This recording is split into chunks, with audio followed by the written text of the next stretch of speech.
તિબેટમાં તારાજી 95થી વધુ લોકોના મોત 6 કલાકમાં 14 વખત આવ્યો ભૂકંપ, ઇમારતો ધરાશાયી. તિબેટમાં વહેલી સવાર 6:35 વાગ્યાથી છેલ્લા 6 કલાકમાં ભૂકંપના કુલ 14 આંચકાઓના કારણે ભારે તારાજી સર્જાઈ છે. 7.1 તીવ્રતાના ભૂકંપમાં અનેક ઇમારતો ધરાશાયી થઈ છે. આશરે 95થી વધુ લોકોના મોત નીપજ્યા છે અને 140થી વધુ લોકો ઘવાયા છે. બચાવ કામગીરી ચાલુ છે. મોતનો આંકડો સતત વધી રહ્યો છે. ચીનના તિબેટમાં સતત ધરાધ્રુજી રહી છે. વહેલી સવારે 5:41 વાગે 4.2ની તીવ્રતાનો પહેલો ભૂકંપ આવ્યો હતો. બાદમાં બીજો ભૂકંપ 7.1 તીવ્રતાનો હતો. દર મિનિટે ભૂકંપના નાના મોટા આંચકાઓ આવી રહ્યા છે. નેપાળના કાઠમાંડુમાં પણ શક્તિશાળી ભૂકંપના આંચકાના કારણે લોકો ભયભીત બન્યા હતા. સવારે 7થી 8 વાગ્યા સુધીમાં જ ઓછામાં ઓછા 6 વખત ભૂકંપના આંચકા આવ્યા હતા. નેપાળની સરહદ નજીક તિબેટમાં આવેલા આ ભૂકંપના આંચકા બિહાર, આસામ અને પશ્ચિમ બંગાળ સુધી અનુભવાયા હતા. ભૂકંપનું કેન્દ્રબિંદુ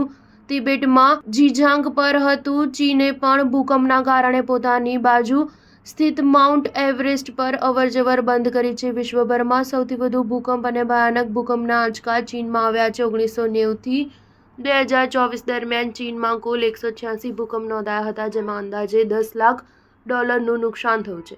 ઉપરોક્ત સમયગાળામાં ઇન્ડોનેશિયામાં 166, ઈરાનમાં 109 અને જાપાનમાં 98 ભૂકંપના આંચકા નોંધાયા છે. અમેરિકામાં 78 અને તુર્કીમાં 62 જ્યારે ભારતમાં 58 ભૂકંપના આંચકા નોંધાયા. સ્ટાર ન્યૂઝ 7 હંમેશા સચ્ચાઈની સાથે.